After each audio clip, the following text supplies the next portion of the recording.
My name is Vince Brown. My wife and I, Ann, have been a member of St. John's Lutheran Church for a little bit over 17 years. And we originally wanted to get married at St. John's, but they did not have Sunday weddings, so we got married at Lutheran Church of the Master.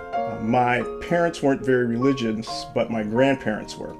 And I ended up going to a Baptist church, an African Methodist church, and I eventually went to actually an Episcopalian church.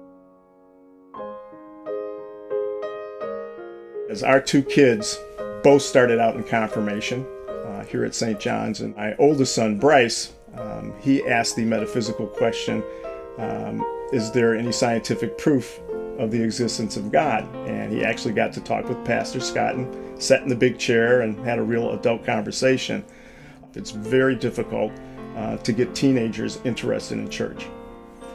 Frank, having been involved in the youth groups long ago, and Pastor Leslie and our new pastor that's coming on board, I think that will give us a solid foundation to reaching out to the parents that are in their mid-30s that have younger kids to get them into the church early enough.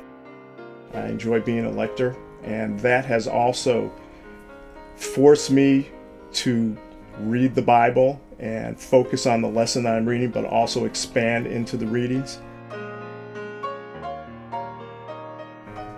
Sometimes you have to do hard things like Christ had to do hard things and difficult things, and you too must do difficult things, and you have to do them. You can't shy away from those things when you have to cut funding for much needed programs.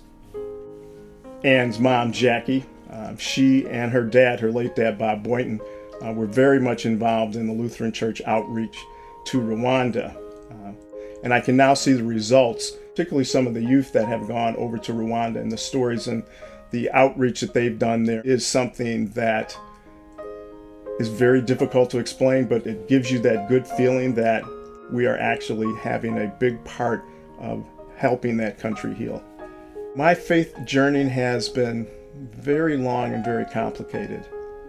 From when I was a young kid singing Go Tell It on the Mountain at a Baptist church, to when I went through a Jesuit college. And once I settled in with my beautiful wife, Ann, this has been sort of the cornerstone part of our marriage. I will tell you, every Sunday when we come to church, I feel good. It's that time of comfort. It's the time of bonding, and it's a time of healing.